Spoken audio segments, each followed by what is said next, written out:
Donald Trump is losing it on Saturday as Iran just issued an ultimatum, Iran making it very clear it is not opening up the Strait of Hormuz even after it completes a deal with Oman, which is about to be finalized, until the United States complies essentially with all of the terms that were in the Memorandum of Understanding. Also, ADNOC, the Abu Dhabi National Oil Company, confirmed our reporting here on the MeidasTouch network from late last night that Iran did indeed successfully strike an Abu Dhabi tanker by the Oman route in the Strait of Hormuz. Let's go through what's happening this morning. Donald Trump behaving like the lunatic that he is. He's posting AI images of himself dressed as a 4-star military general again in an AI image with General Patton and MacArthur. He's posting these images of the White House when it was originally being planned and constructed. But let's talk about what's happening in the real world, not in Donald Trump's bizarre dystopian wasteland that has sadly become the United States.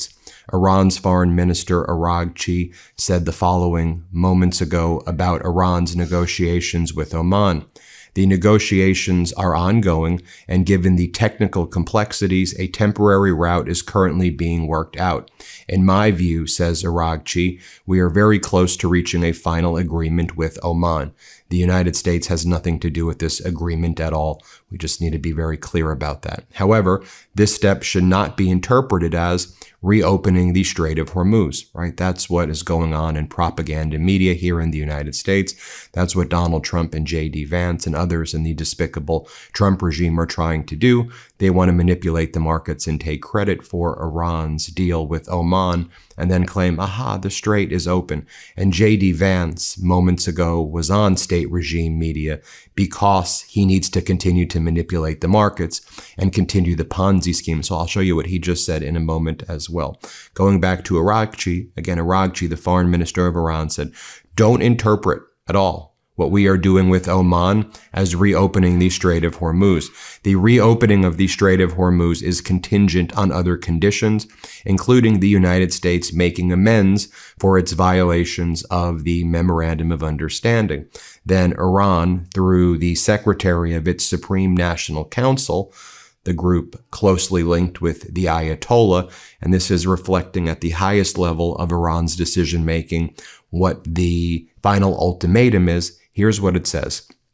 In the name of excellence, until America corrects its behavior, the Strait of Hormuz will not open. Again, this is the official statement I'm showing you right here from Iran's Supreme National Security Council. They published this in English. And again, you're probably not going to see this on any news network in the United States that at least is on TV. Until America corrects its behavior, the Strait of Hormuz will not open. Correcting behavior means, they have to spell it out like a C-spot run book for Donald Trump because Donald Trump and the United States propaganda is so utterly flagrant. Correcting behavior means, 1, never threaten Iran with any language or insult the sanctities of this nation. 2, end the war and aggression against Iran and its allies in Lebanon, Palestine, Yemen, and Iraq forever. 3, lift the naval blockade and withdraw its naval and air forces from around Iran. 4, pay the damages of the 2 wars of aggression and imposition on Iran without any reduction or reduction at all. 5, lift the cruel and illegal sanctions against the Iranian people. 6, unconditionally release the frozen and stolen assets of the Iranian people. These are the demands of the Iranian people, who have been relentlessly present in these squares and streets for 160 days. That's referring to all of the Iranians by the tens of thousands, sometimes hundreds of thousands, in Tehran Square, who continued to show up to show protest against the Trump regime and to show that they're not going to be surrendering. And of course, you saw what happened at the Ayatollah's funeral in both Iran and in Iraq, where there were millions of mourners who showed up there. And this is signed by the Supreme National Security Council. They say, we will never back down, whether in war or negotiation. As I said at the outset of this video as well, United Arab Emirates confirming the MeidasTouch reporting that the ADNOC tanker, ADNOC is the Abu Dhabi National Oil Company, that their tanker transiting the Strait of Hormuz was struck. There have been, over the past, several days, 4 or 5 or so tankers that Iran struck, disabled, destroyed in the Strait of Hormuz. A few tankers the Houthis destroyed in the Red Sea. Remember the organization UKMTO that used to publish these things? They've stopped doing that by and large. And they now say, well, it's only a voluntary publishing obligation. So part of the market manipulation scheme has reached there. I don't know if that's because of the change in leadership within the UK, having a new prime minister. I don't know if it's connected or not. I just know that they've pretty much stopped publishing when the tankers are hit. And Iran at this point, Donald Trump's like, we're about to make a deal, and Iran's begging for a deal. Iran's like, okay, you move a tanker through that Oman route, that's not the IRGC route, we're going to strike it. So as I noted at the outset of this video, what happened was Araghchi and the Iranian National Security Council released that statement. So what does the Trump regime do? Remember, United States is out of its interceptors, it's out of its ATACMS, Navy destroyers are out of its anti-ballistics, the U.S. is out of weapons. And the weapons that the U.S. promised to Arab nations for its security umbrella have run out as well. Saudi Arabia has run out of approximately 87% of its interceptors. And that's why we saw Saudi Arabia entering into an alliance with Turkey. Saudi Arabia already has the alliance with Pakistan. So now there's this alliance that they're referring to as the Mecca Agreement, which is Saudi Arabia, Pakistan, and Turkey, because the United States doesn't provide security in the Middle East anymore. We're going to be seeing a lot of this, a lot of shifting of the world order as the U.S. has demonstrated it's incapable of having a leadership role in the world at all. By the way, that will have second, third, and fourth level of consequences, though, for future generations. It will hurt our bond market. It will hurt our ability to attract money and investment into the United States. It will hurt the value of the dollar. It will create a lot of strain on the U.S. debt, because this kind of Ponzi scheme debt that the United States is running up, 30 to 40% of all debt accumulated by Trump, it really depends on things like the petrodollar. It depends on companies continuing to buy our bonds. It depends on a stable bond market. So when Trump destroys that, it becomes very difficult to deal with that massive amount of debt. I think it's important we talk about that, because lots of people don't talk about 40 trillion in debt, and Trump's responsible for the more than any other president. I mean, he's 35, 40% of that. Okay. J.D. Vance says, look, we're having these conversations with Iran. He says, what's taken so long right now is we're testing them. We're testing Iran. We want to see if they're open to change, long-term change. So that's what's taking so long. That's what we're doing. And we've really reduced their asymmetric military capabilities. I mean, it's so embarrassing that this is what the United States has become. It's just like, they're not even good liars. They're like pathetic liars. Here, play this clip. Remember what it is that we've done here. We've destroyed their nuclear program. We've destroyed their conventional military. We've radically reduced their, what you might call their asymmetric military abilities. And right now we're trying to see if they're willing to make the kind of long-term changes that would be necessary to have a better relationship with the United States. And if not, that's fine too. We're just going to keep on applying the pressure that we can apply. More from J.D. Vance right here. He goes, okay, you may also be wondering, why is this deal taking so much time? And he said, well, because the Iranians, they laid out such a large number of mines. We're working with the Iranians right now to try to figure out how to remove all of these mines from the Strait of Hormuz. And that's taken some time. Here, play this clip. countries, particularly Oman, have been talking about how to ensure the safe flow of traffic. The one problem, of course, is the Iranians laid a large number of mines at the beginning of the war. And so what we're really working through now is how you can actually set up a traffic scheme so that the ships that pass can pass through safely. That includes, of course, demining. That also includes a commitment from the Iranians that they're not going to fire at commercial vessels. And then J.D. Vance says, look, you may hear Iranians talk about tolling and that they want to charge tolls for ships that go through the Strait of Hormuz. And Vance is like, look, there are some hardliners in Iran that are pushing that, but the people we're talking to really say that that's not going to happen. Really? Because I just showed you what their foreign minister is saying, who's been very consistent, relentlessly consistent since March, saying this over and over again. I've showed you at the Ayatollah level. I've showed you at the IRGC level. I've showed you every aspect of the Iranian leadership level, civilian, military, spiritual, and kind of supreme level leadership. They're all saying the same thing. It's just, these are bad lies. This propaganda also shows you're weak because Iran watches this, JD, and they're like, how pathetic is the United? They look at us like we're pathetic. This audience of trying to manipulate the market short term in the United States and propagandize your Fox News audience base, it's ridiculous and it's not helpful. It's not how adult leaders should behave, regardless of political party. Here, play this clip. You see some people within the Iranian system, of course, talk about tolling. The Iranians have told us they have no plans to toll the Strait of Hormuz. But again, we're going to see what actions actually happen. What's been going on for the past week or so. And then J.D. Vance says, but don't worry. Our expectation is you're going to see the same amount of oil and gas come out of the Gulf that you saw before the conflict started. Here, play this clip. What would an acceptable status quo be for the Strait? Well, our expectation is you're going to see the same amount of oil and gas come out of the Gulf that you saw before the conflict started. That is what the Iranians have told us that they are going to do. That's what the entire Gulf coalition wants to do as well. But, you know, we don't trust, we verify. We actually look not at people's words, but at people's deeds.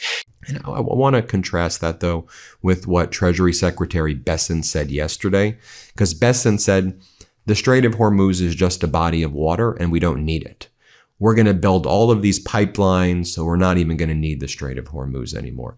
Just think about it. That's the position of the Treasury Secretary, that we don't even need the Strait. I mean, that's, again, part of this whole Ponzi scheme. And then this idea that you are going to build these oil pipelines and that Iran's not going to be able to easily destroy the oil pipelines.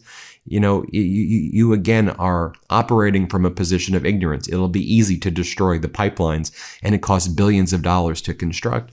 And also there's more than just oil. There's more than just crude that comes out through the Strait of Hormuz. I mean, there's a lot of products and produce and food and agricultural byproduct. All this stuff comes, helium. There's so many different things that come out of the Strait of Hormuz other than crude. And so it's still going to be very necessary. And this is what your position is. Here, play this clip. Well, our expectation is you're going to see the same amount of oil and gas come out of the Gulf that you saw before the conflict started. That is what the Iranians have told us that they are going to do. That's what the entire Gulf coalition wants to do as well. But, you know, we don't trust, we verify. We actually look not at people's words, but at people's deeds. You see some people within the Iranian system, of course, talk about tolling. The Iranians have told us they have no plans to toll the Strait of Hormuz. But again, we're going to see what actions actually happen. So then J.D. Vance, who's a very odd guy. I mean, can you think of someone who's stranger than J.D. Vance? That's not even his real name. He's had 3 personalities, 3 like actual, like he's like a chameleon. He's been 3 different persons. Like in high school, he was gay and he was, not named J.D. Vance. Then he became anti-gay. Then he became like, I'm for Appalachia, and I'm anti-Trump. Then he became like pro-Trump, anti-LGBTQ, like he's a chameleon. He's like, he just says, whatever. I don't know who is this guy, but anyway, here he is attacking Abdul El Sayed. And that's what he said. He said he thought he was gay in high school. Here, play this clip. Now, of course, he's going to make personal insults. He's also gone after my kids. He's just kind of an odd guy. But I think that it's telling that instead of talking about what he wants to do to make the lives of Michiganders better, he takes personal insults at me. I'm the vice president. It comes with the territory. I think the guy's crazy and would be a terrible senator for the people of Michigan. We're going to make that case. And obviously the people of Michigan are going to make their vote. Okay, so that's what he said. Now, what's Abdul El-Sayed saying in response? Abdul El-Sayed said the following. Let's just play this clip. Abdul, Donald Trump seems to think you're a gift to the Republican Party. What do you say to that? I'm a gift to the state of Michigan, God willing, and hope to win this election. And he says, if you pardon the language, you're full of What do you say to that? At least I don't let mine go in the middle of the Oval Office. And you saw that rally we covered on the MeidasTouch network, the Abdul El-Sayed rally in Michigan with Pete Buttigieg. Man, it was inspiring. Here's what he said at that rally. Let's play it. Now, Mike, I'm just going to remind you, if you don't know how to say the name, keep the name out your damn mouth.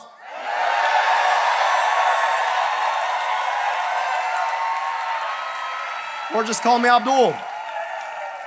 But I got some opinions about his name. See, it's very fitting for him, Rogers.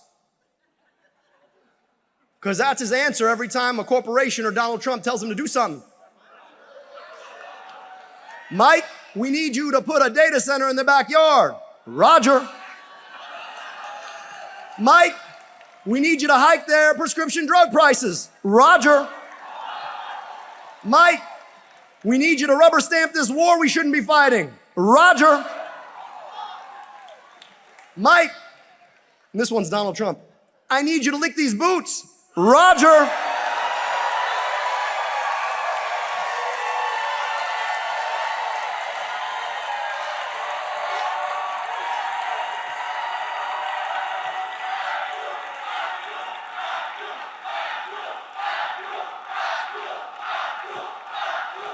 And I think I speak for all of us here in Michigan when I say that we are done with Rogers. Go back to Florida where you belong. I may do a longer video on Hillary Clinton's interview on the Pivot podcast, but here's what she said this morning. But it's just another example of the absurd world in which we are living, that you've got the president of the United States obsessing over a failed pool job, a construction job gone wrong that he oversaw, just like what he's doing now on the South Lawn, tearing it up for the helicopter landing zone.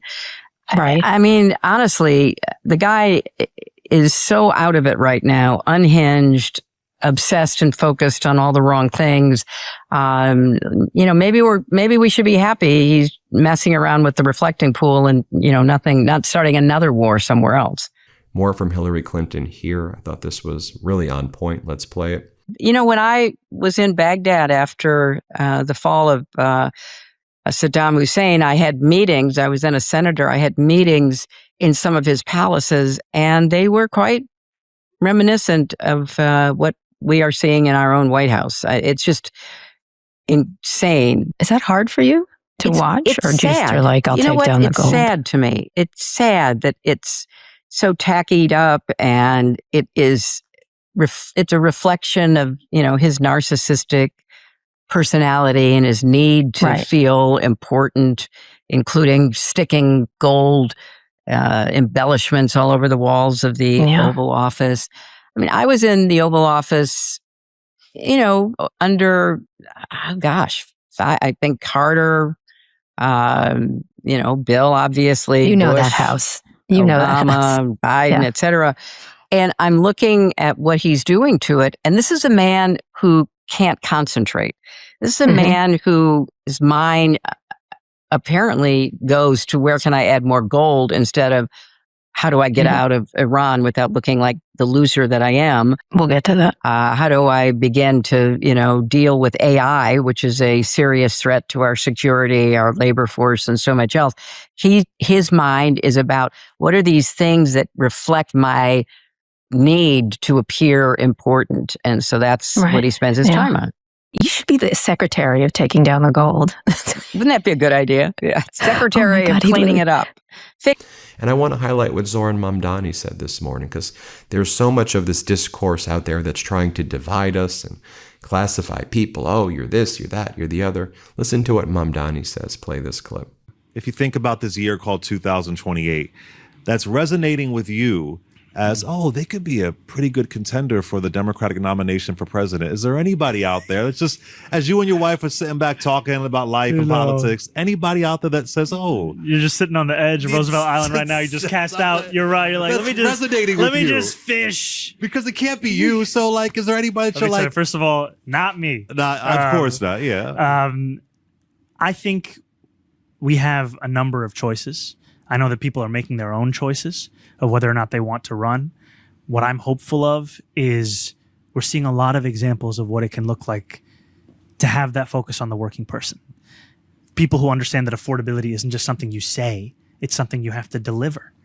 And that in doing this, we're not running away from the Democratic Party. We're going back to what the party used to be. You think about FDR and LaGuardia. You think about the New Deal. That's what the Democratic Party once was. That's what it could be again. And if we want to win, I think that's what we have to become. You know, and just fascinating because, you know, these MAGAs are like, this is radical. You know, I'll tell you what's radical. What's radical is you ripped away people's health care, Donald Trump and MAGA. You've made it impossible to afford homes. You've got involved in never-ending wars. You've ripped down the White House. You are allowing Trump to do 21,000 stock trades and make billions of dollars. You've sold out the United States to foreign interests. Private equity is running roughshod over homes and sports and everything imaginable, making people's lives. You're putting data centers in everyone's backyard. That's radical. Oh, and you're using Pokemon memes to try and you're stealing music. Did you see they stole Taylor Swift's music on their TikTok videos and she had to do a copyright claim? And then Trump was like, she's not going to like this. Why are you stealing people's music and copyrighted stuff? It's ridiculous. And so Nintendo is demanding that US officials stop using Pokemon and Nintendo in their memes, especially their war memes involving war crimes. That's radical. That's crazy. That's crazy behavior by this regime that is a radical, extremist regime. Thanks for watching. Hit subscribe. I appreciate you. Let's get to 7 million subscribers. Get your copy of WTF America. I hope you'll get a copy of it. It's the book I wrote with my brothers. I'll put a link in the description below. You can Google it, WTF America, by me and my brothers. Just make sure you get the one by Ben Brett and Ben Meiselas. Lots of people are trying to copy the title name now. So make sure you get the right one. Maybe put in the comments if you pre-ordered it. The pre-orders are really helpful.